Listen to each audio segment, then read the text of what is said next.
আসসালামু আলাইকুম। দর্শক, অন্যমঞ্চের আলোচনায় আজকে আমাদের আমন্ত্রিত অতিথি হিসেবে আছেন। হেডলাইন এবং ব্যানারে দেখলেন যে আমি বললাম যে কিছু একটা হতে চলেছে, বড় কিছু। আসলে কি হতে চলেছে, সেটা হচ্ছে কি হতে চলেছে, এটা এখন মিলিয়ন ডলারের কোয়েশ্চেন। তবে কিছু একটা হবে এমন আমার কাছে মনে হচ্ছে। আমার এই মনে হওয়ার সাথে আপনারা একমত হতেও পারেন, নাও হতে পারেন, বিশ্বাস করতেও পারেন, নাও করতে পারেন। কারণ আমি কোনো না, যে মানে পীর না, যে বা অ্যাস্ট্রোলজার না, যে আমি বলতে পারি যে এই হবে কালকে। না ভাই, আমি হয়তো আমার ধারণাটা আপনাদের মাঝে শেয়ার করছি। আমি মনে হচ্ছে আমার যে এটা হইতে পারে, এইটাই আপনাদের কাছে শেয়ার করছি। হয়তো আপনারা আমার চেয়ে আরো হাজার গুণ বেশি বুঝেন, কারণ আপনারা দেশে আছেন, আমি তো বিদেশে। তা আমার কাছে আপনারা বেশি বুঝেন, এটা আমি জানি। কারণ আপনারা যেহেতু ফিল্ডে যারা আছে, তাদের সাথে মস্কারি করার কিছু নেই ভাই। এখন এমন কিছু না, আবার এটা মনে করেন না আপনারা যে কিছু একটা ঘটবে বলতে আমি কি বলছি যে কিছু একটা ঘটবে তার মানে কি? না না না, এটা এটা বিদেশে পলাতক কেউ ঘটাইতে পারবে না, বা ওই যে ফেসবুকে এখন যেসব পঞ্চপাণ্ডব আছে, পঞ্চপাণ্ডবরাও পারবে না। এটা যা ঘটবে তা হচ্ছে যে সম্ভবত দেশের ভেতরের আমাদের কিছু লোক এবং সাধারণ জনগণ। আপনারা অলরেডি দেখতেছেন যে তেল নিয়ে একটা তেলেসমাতি চলতেছে, টিকা নিয়ে একটা তেলেসমাতি চলতেছে। টিকা তো নাই, শত শত শিশু মারা যাচ্ছে। এইটা যদি ধরেন শেখ হাসিনার আমলে যদি এভাবে যদি একদিনে 10টা শিশু বা 15টা শিশু মারা যেত, ও খোদা, তাইলে দেখতেন যে বলতেছে আল্লাহর গজব, আল্লাহ নিজে নামায় ফেলাইতো এরা।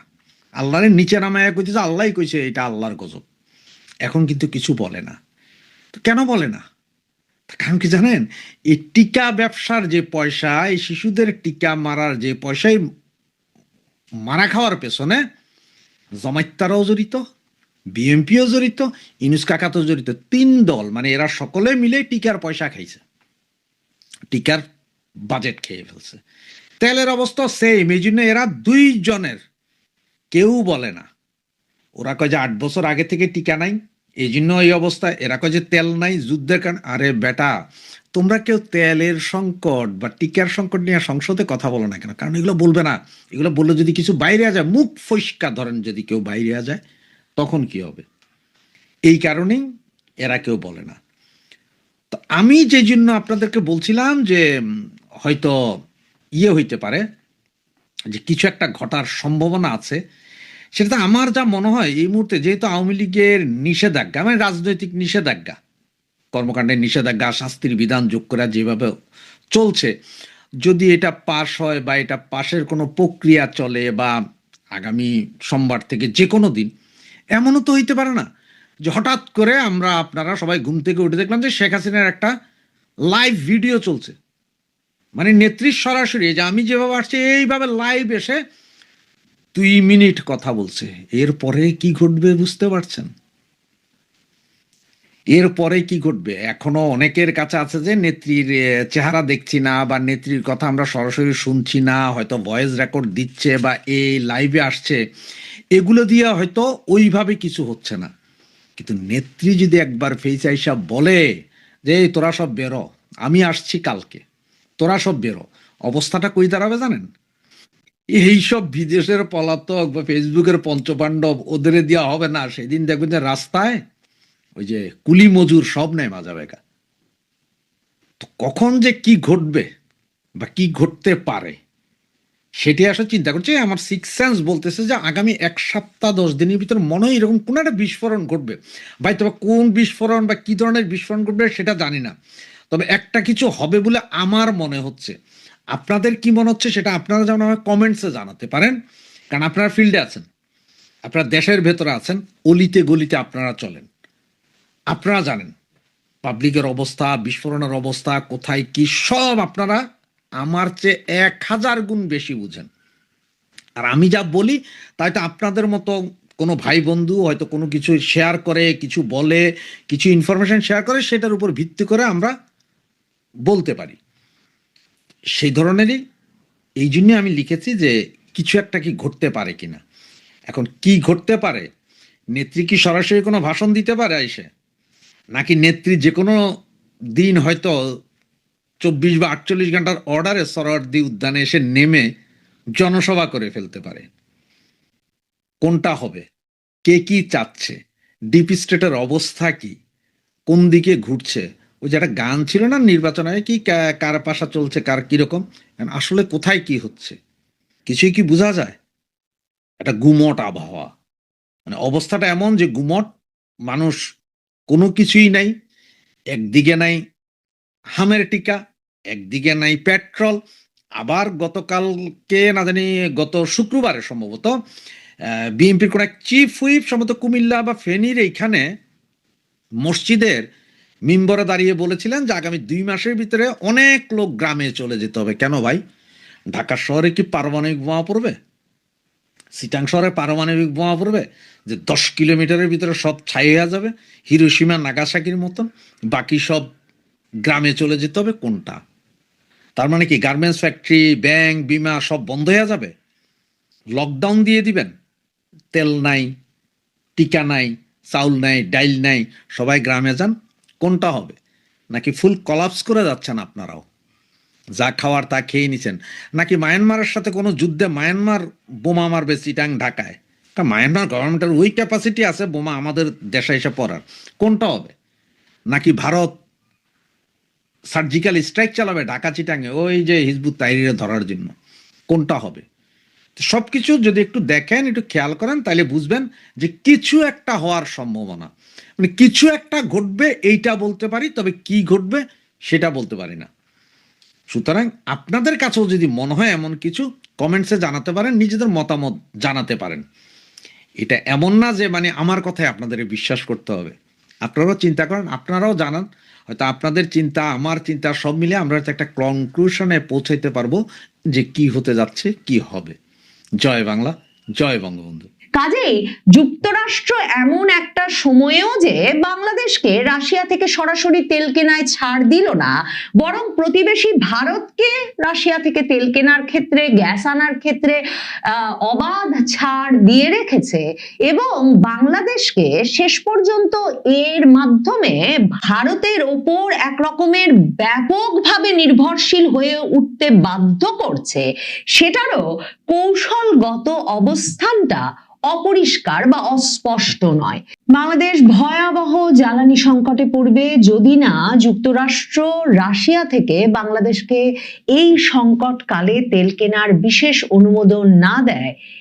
এই কথা বলে একটা অনুমতিপত্র বা ছাড়পত্র চেয়ে যুক্তরাষ্ট্রের সরকারের বিভিন্ন স্তরে, এমনকি জ্বালানি মন্ত্রী পর্যন্ত অনুরোধ জানানো সত্ত্বেও বাংলাদেশকে রাশিয়া থেকে তেল কেনার বিষয়ে কোনো ছাড়পত্র দিতে রাজি হয়নি যুক্তরাষ্ট্র। এই অবস্থায় বাংলাদেশ সরকারের জন্য প্রধানমন্ত্রী তারেক রহমান, পররাষ্ট্রমন্ত্রী খলিলুর রহমানের জন্য এখন বাংলাদেশের জ্বালানি সংকট সামাল দেওয়ার ক্ষেত্রে একরকমের শেষ ভরসা হয়ে উঠেছে ভারত। এবং যুক্তরাষ্ট্রের রাষ্ট্রদূত ঢাকায় নিযুক্ত ব্রেন্ট ক্রিস্টেনসেন প্রধানমন্ত্রী তারেক রহমানের সঙ্গে সাক্ষাৎ করে এই বিষয়টি পরিষ্কার করে এসেছেন যে এখন জ্বালানি সংকট সমাধানে যুক্তরাষ্ট্র যাদের কাছ থেকে জ্বালানি কিনতে অনুমোদন দেয় তার মধ্যে বাংলাদেশের জন্য ভারতই সবচেয়ে কার্যকর অংশীদার হয়ে উঠতে পারে। যুক্তরাষ্ট্রকে এই যে রাশিয়ার তেল কিনতে যাতে বাংলাদেশকে অনুমোদন দেয়, এই অনুরোধটি প্রথম গত মাসের 11 তারিখে বাংলাদেশের অর্থমন্ত্রী আমির খুসরো মাহমুদ চৌধুরী যুক্তরাষ্ট্রের রাষ্ট্রদূত ব্রেন্ট ক্রিস্টেনসেনকে করেছিলেন। এরপর বিভিন্ন দফায় বিভিন্ন স্তরে এই অনুরোধ পাঠানো হয়েছে, মৌখিকভাবে বিভিন্ন স্তরে বলা হয়েছে এবং বাংলাদেশের তরফে চিঠিও লেখা হয়েছে মার্কিন সরকারকে, যাতে এই বিপদকাল পেরুতে বাংলাদেশকে এই অনুমতিটুকু যুক্তরাষ্ট্র দেয়। যুক্তরাষ্ট্রের সঙ্গে বাংলাদেশ এমন আষ্টে পৃষ্ঠে বাধা পড়েছে যে যুক্তরাষ্ট্রের অনুমোদন ছাড়া রাশিয়ার তেল কেনার কোনো উপায় বাংলাদেশের নাই। এই পুরো কার্যকলাপে সেটা পরিষ্কার হয়ে ওঠে। পররাষ্ট্রমন্ত্রী খলিলুর রহমান মার্চের শেষে যুক্তরাষ্ট্রে যান, সশরীরে উপস্থিত হয়ে যুক্তরাষ্ট্রকে পরিস্থিতিটা যে কত বিপজ্জনক হয়ে উঠতে পারে সে বিষয়টা বোঝাতে এবং এই সময়টায় কিছুদিনের জন্য যাতে যুক্তরাষ্ট্র অন্তত রাশিয়া থেকে তেল কেনার জন্য বাংলাদেশকে অনুমোদন দেয় সেই অনুরোধ জানাতে।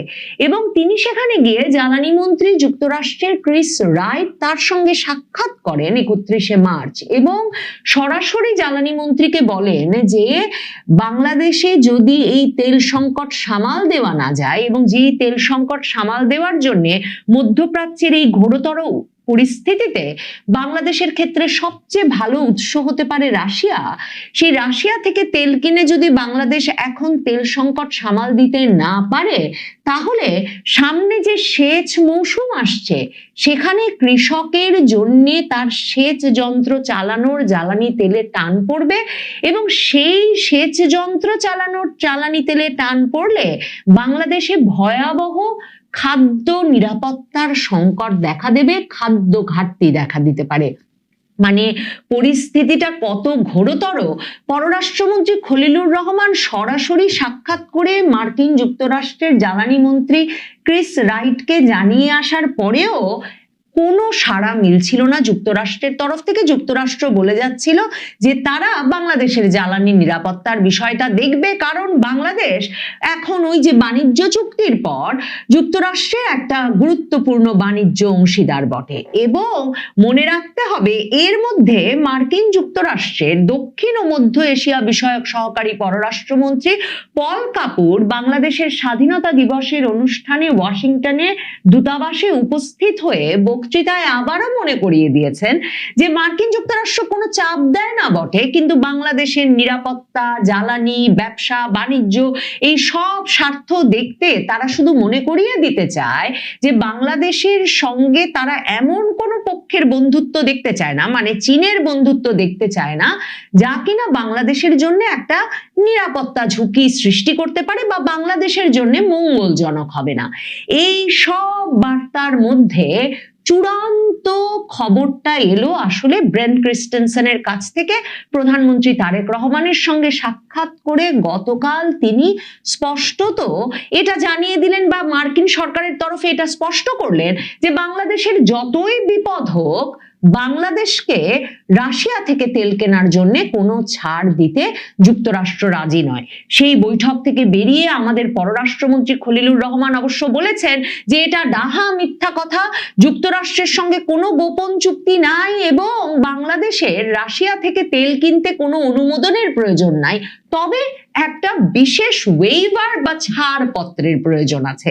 এখন আপনি অনুমতিপত্র বলেন কিংবা ছাড়পত্র বলেন, যেটাই বলেন, এটা এখন পাকাপাকি পরিষ্কার যে খলিলুর রহমান, তারেক রহমান মানে বাংলাদেশ সরকার ওই ছাড়পত্র বা অনুমতিপত্র যুক্তরাষ্ট্রের কাছ থেকে পায় নাই। খলিলুর রহমান সংবাদ মাধ্যমের প্রশ্নের উত্তরে তাই পরিষ্কার করেছেন যে বাংলাদেশ সরকার সবচেয়ে ভালো উৎসগুলো থেকে সবচেয়ে ভালো দামে এখন জ্বালানি সংগ্রহের চেষ্টা করছে এবং সেই উৎসগুলো হচ্ছে যুক্তরাষ্ট্র, মধ্যপ্রাচ্য এবং ভারত। এবং খলিলুর রহমান সেক্ষেত্রে ভারতের নাম সবার আগে উল্লেখ করেছেন। এখন মধ্যপ্রাচ্য থেকে হরমুজ প্রণালী দিয়ে তেল আনা যেমন একটা প্রায় অসম্ভব ব্যাপারে পরিণত হয়েছে, অন্যদিকে মধ্যপ্রাচ্যের অনেকগুলো তেল পরিশোধনাগার এবং তেল সরবরাহকারী কিংবা গ্যাস সরবরাহকারী প্রতিষ্ঠান যেহেতু এখন একটা বিপজ্জনক পরিস্থিতিতে আছে, এরই মধ্যে হামলার শিকার হয়েছে এবং হামলার ফলে উৎপাদন কমিয়ে আনতে বা উৎপাদন বন্ধ করতে বাধ্য হয়েছে, সেখানে মধ্যপ্রাচ্য থেকে কিন্তু তেল সরবরাহ কিছুতেই ঠিক রাখা সম্ভব হচ্ছে না বাংলাদেশ সরকারের পক্ষে। কাজেই রয়ে গেল একমাত্র বাড়তি উৎস হিসেবে একমাত্র ভারত, যেই ভারত থেকেই এখন ক্রমাগতভাবে তেল এনে ডিজেল এনে বাংলাদেশকে সেচ মৌসুমটা সামাল দিতে হবে। তার মানে এখন তারেক রহমান, খলিলুর রহমান, প্রধানমন্ত্রী তারেক রহমান সরকারের যে দর কষাকষির জায়গাটা ছিল ভারত সরকারের সঙ্গে, সেখানে মূল বিষয় হয়ে দাঁড়ালো বাংলাদেশের জন্য একটা মূল প্রার্থনার বিষয় হয়ে দাঁড়ালো বা চাওয়ার বিষয়ে পরিণত হয়েছে এই জ্বালানি তেল। ভারত কিন্তু রাশিয়া থেকে ক্রমাগত তেল কিনে গেছে। খলিলুর রহমান যে বৈশ্বিক নিষেধাজ্ঞার কথা বোঝাতে চেয়েছেন সংবাদ মাধ্যমকে, যে সারা বিশ্বের ওপরেই তো ইউক্রেন যুদ্ধের পর থেকে আমেরিকা নিষেধাজ্ঞা দিয়ে রেখেছে রাশিয়া থেকে তেল কিনতে, ভারত কিন্তু মানে প্রধানমন্ত্রী মোদীর সরকার কিন্তু এতে কোনো মানে কর্ণপাত করে নাই।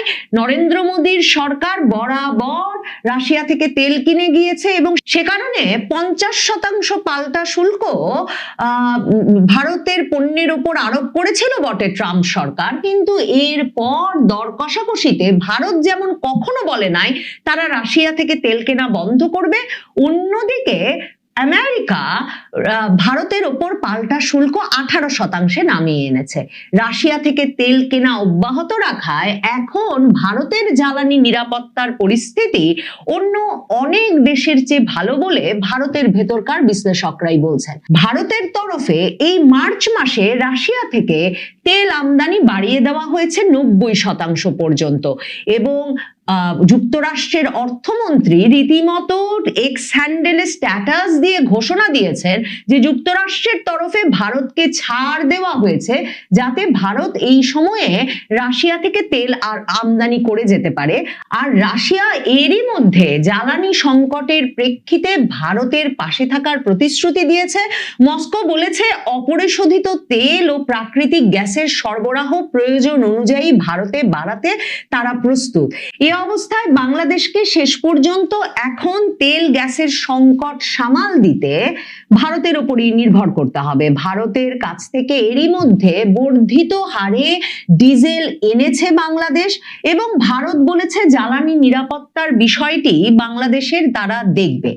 প্রেসিডেন্ট ট্রাম্প তারেক রহমান ক্ষমতায় আসবার পরেই যে চিঠিটি প্রধানমন্ত্রী তারেক রহমানকে লিখেছিলেন সেখানেও তিনি ইন্দো প্যাসিফিক নিরাপত্তা কৌশলের কথা মাথায় রেখেই যুক্তরাষ্ট্র সকল পদক্ষেপ নেবেন এবং তিনি প্রত্যাশা করেন যে বাংলাদেশও যত কেনাকাটা করবে সেক্ষেত্রে তারা ইন্দো প্রশান্ত মহাসাগরীয় সেই মার্কিন কৌশলের কথা স্মরণ রাখবেন।